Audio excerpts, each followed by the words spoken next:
आज आप सुने भाद्रपद पूर्णिमा व्रत कथा। आज का पूर्णिमा बहुत शुभ है। आज का पूर्णिमा व्रत सभी लोग के करना चाहिए, क्योंकि इसी भाद्र पूर्णिमा के बारे में यशोदा मैया कृष्णा जी से पूछी थी, तो कृष्णा जी बताए थे। इस भाद्र पूर्णिमा का सारे नियम विधि बताए थे, दान पुण्य करने के लिए भी बताए थे।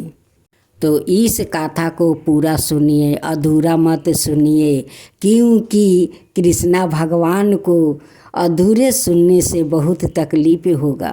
पर योग में एक समय की बात है कि यशोदा जी ने कृष्णा से कहा, हे कृष्णा, तुम सारे संसार के उत्पन्न करता पोषण हो और उसके संहार करता हो।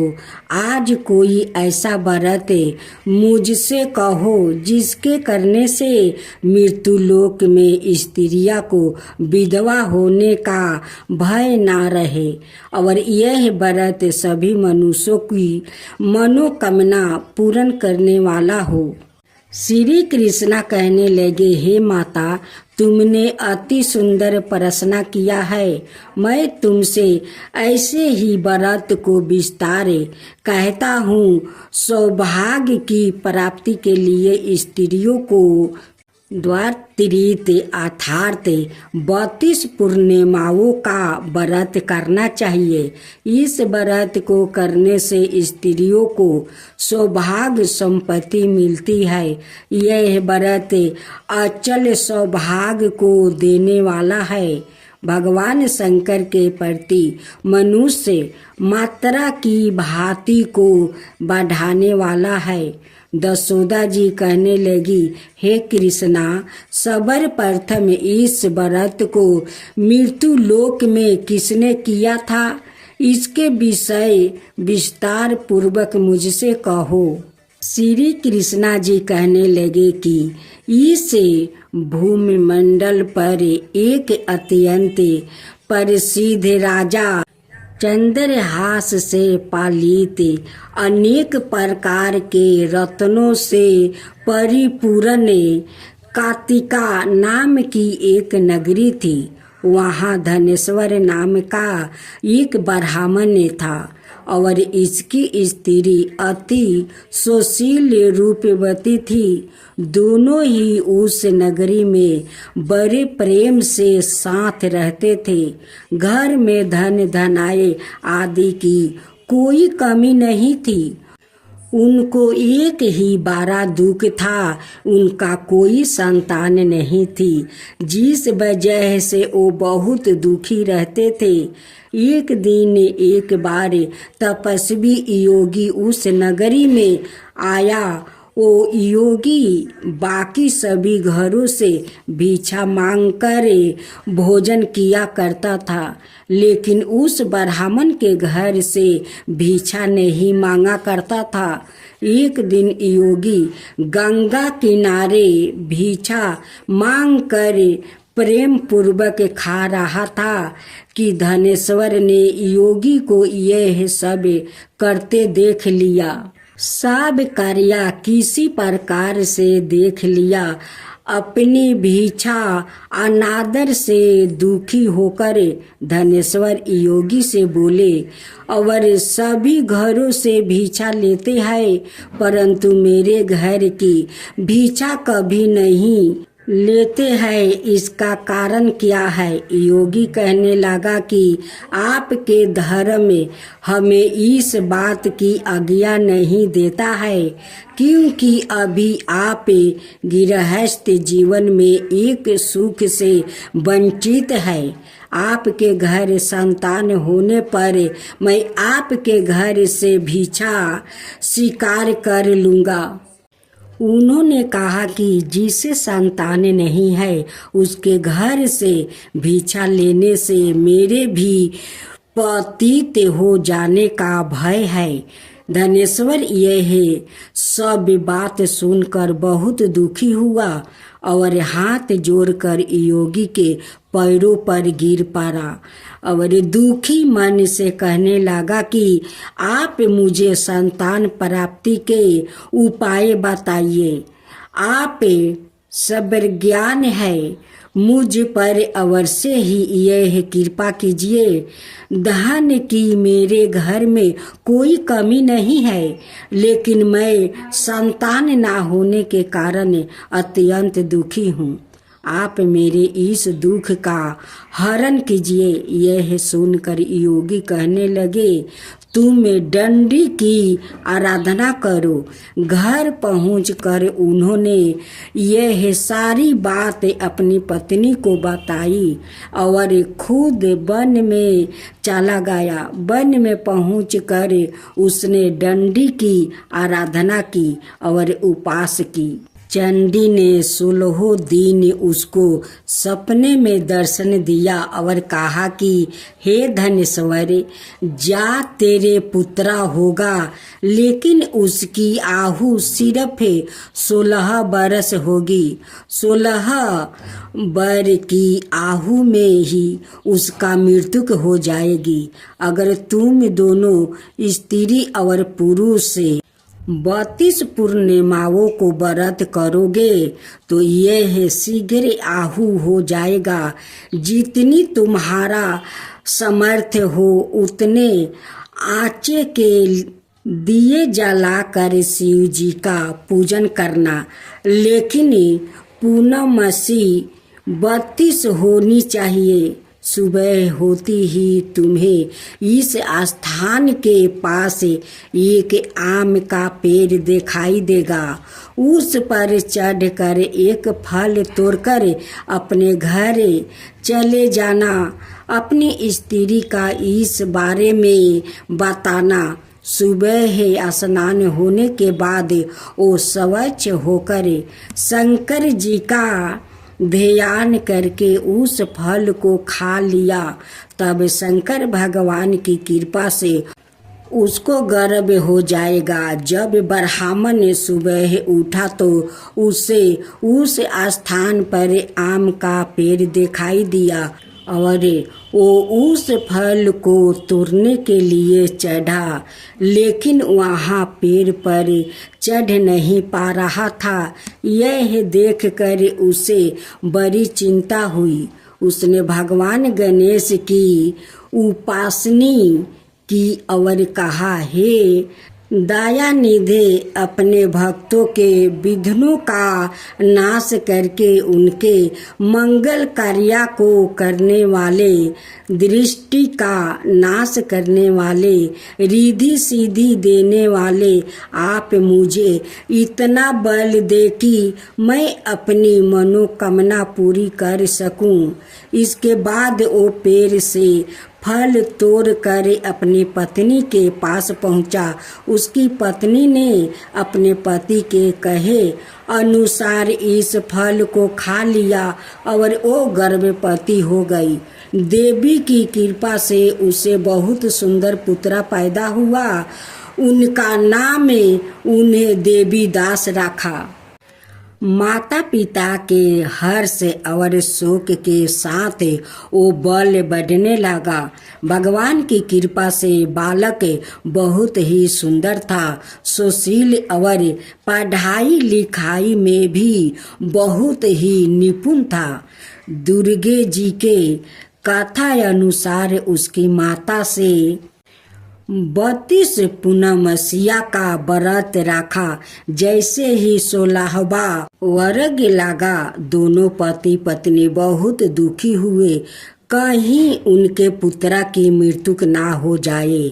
उन्होंने सोचा कि अगर उनके सामने यह सब हुआ तो वो कैसे देख पाएंगे।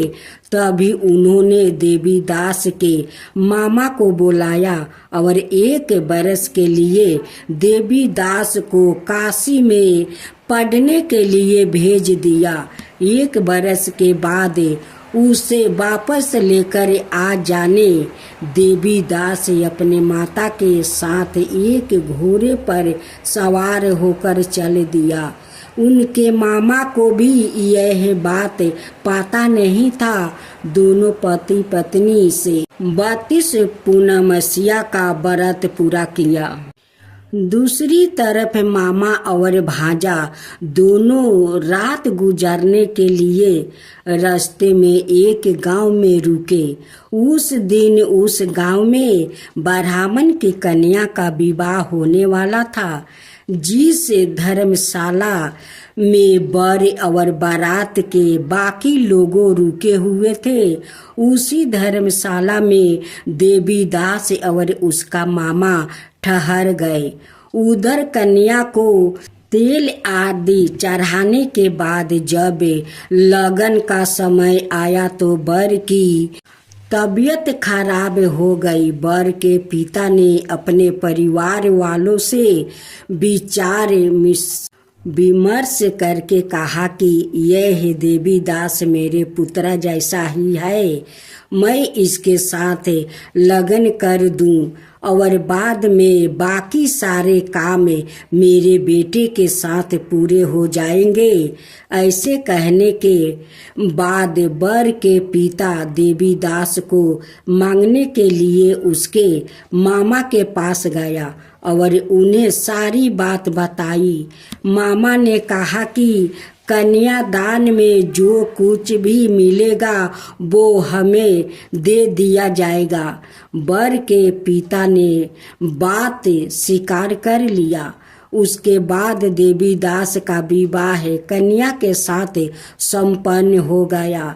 इसके बाद वो अपनी पत्नी के साथ भोजन ना कर सका और मन में विचार करने लगा कि ना जाने यह किसकी पत्नी होगी। यह सोचकर उसकी आंखों में आंसू आ गया।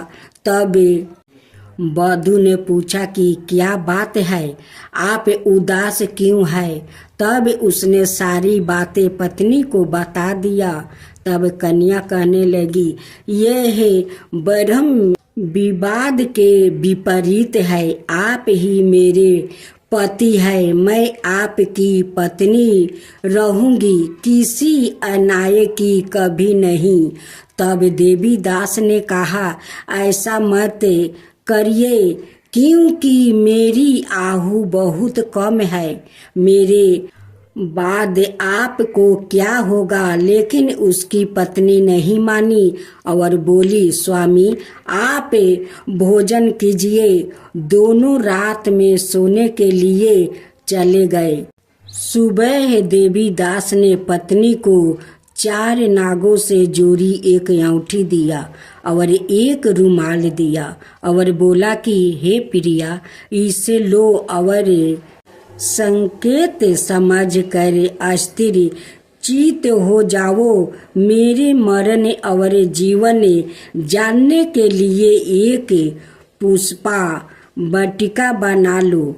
उसमें सुगंधी वाली एक नौ मलिका लगा लो। उसको प्रतिदिन जल से सींचा करो और आनंद के साथ खेलो कूदो। जिस समय और जिस दिन मेरा प्रांत होगा उस दिन यह फूल सूख जाएगा। जब यह फिर से हरे हो जाए तो जान लेना मैं जीवित हूँ। यह समझ कर वो वहाँ से चला गया। इसके बाद जब बर और बाकी बारातियों मंडप में आया तो कन्या ने उसे देखकर कही कि मेरा पति नहीं है, मेरे पति वो है जिनके साथ रात में विवाद हुआ था, उसके साथ मेरा विवाह नहीं हुआ है। अगर यह वो ही है तो यह बताए कि मैंने इसके क्या दिया है। साथ ही कन्यादान के समय को आभूषण मिले उन्हें दिखाई। कन्या की यह सारी बातें सुनकर वो कहने लगा कि मैं यह सब नहीं जानता। इसके बाद सारी बारात भी अपमानित होकर लौट गई। भगवान कृष्णा बोले, हे माता, इस प्रकार देवी दास काशी चला गया। कुछ समय जब बीत गया तो एक सर्प उसको डांसने के लिए वहाँ आया, लेकिन वो उसको काट नहीं पाया, क्योंकि उसकी माता ने पहली ही 32 पूर्णिमा का व्रत कर लिया था। इसके बाद खुद काल वहाँ पहुँचा। भगवान की कृपा से तभी वहाँ माता पार्वती और भगवान गणेश आ गए। देवी दास को मूर्छित दशा में देखकर माता पार्वती ने भगवान शिव से प्रार्थना की कि महाराज, इस बालक की माता ने पहले ही 32 पूर्णिमा के व्रत कर लिया है, आप इसको प्राण दे दीजिए। भगवान शिव ने माता पार्वती के कहने पर उसे प्राण दान दे दिया। उधर उसकी पत्नी उसके कल की प्रतीक्षा कर रही थी। उसकी पत्नी ने जाकर देखा कि पुष्पा और पत्रा दोनों ही नहीं है, तो उसको बहुत आश्चर्य हुआ। और जब उसने देखा कि पुष्पा बटिका फिर से हरी हो गई है, तो वो समझ गई कि उसका पति जीवित हो गया है। इसके बाद वो बहुत ही प्रसन्न होकर अपने पिता से कहने लगी कि मेरे पति जीवित है, उनको ढूंढिए। जब 16वां बरस व्यतीत हो गई तो देवी दास भी अपने मामा के साथ काशी चल दिया। इधर उसकी पत्नी के परिवार वाले उन्हें ढूंढने के लिए जा रहे थे कि उन्होंने देखा कि देवी दास और उसका मामा उधर ही आ रहे थे। उसको देखकर उसके ससुर बहुत प्रसन्न हुआ और उसे अपने घर ले आया। वहाँ सारा बगर इकट्ठा हो गया। कन्या ने भी उसे पहचान लिया। देवी दास ने इसके बाद अपनी पत्नी और मामा को लेकर वहाँ से चल दिया। उसके ससुर ने भी उसे बहुत धन दहेज दिया। जब वो अपने घर की तरफ चल रहा था तो उसके माता पिता को लोगों ने खबर कर दिया, तुम्हारा पुत्र देवी दास अपनी पत्नी और मामा के साथ आ रहा है। ऐसा समाचार सुनकर पहले तो उन्हें विश्वास नहीं हुआ, लेकिन जब देवी दास आया और उसने अपने माता पिता को पैर छूकर तो देवी दास के माता पिता ने उनका माथा चूमा और दोनों को अपने सीने से लगा लिया। दोनों के आने की खुशी में धनेश्वर ने बहुत दान दक्षिणा ब्राह्मणों को दिया। श्री कृष्णा जी कहने लगे कि इस तरह धनेश्वर को 32 पूर्णिमा को व्रत के प्रभाव से संतान प्राप्ति हुआ। जो स्त्रियां इस व्रत को करती है वो जन्म जन्मांतरों तक विधवा का दुख नहीं भोगती है और सदाए सौभाग्यवती रहती है। यह मेरा वचन है। यह व्रत संतान देने वाला और सभी मनोकामनाओं को पूरा करने वाला है।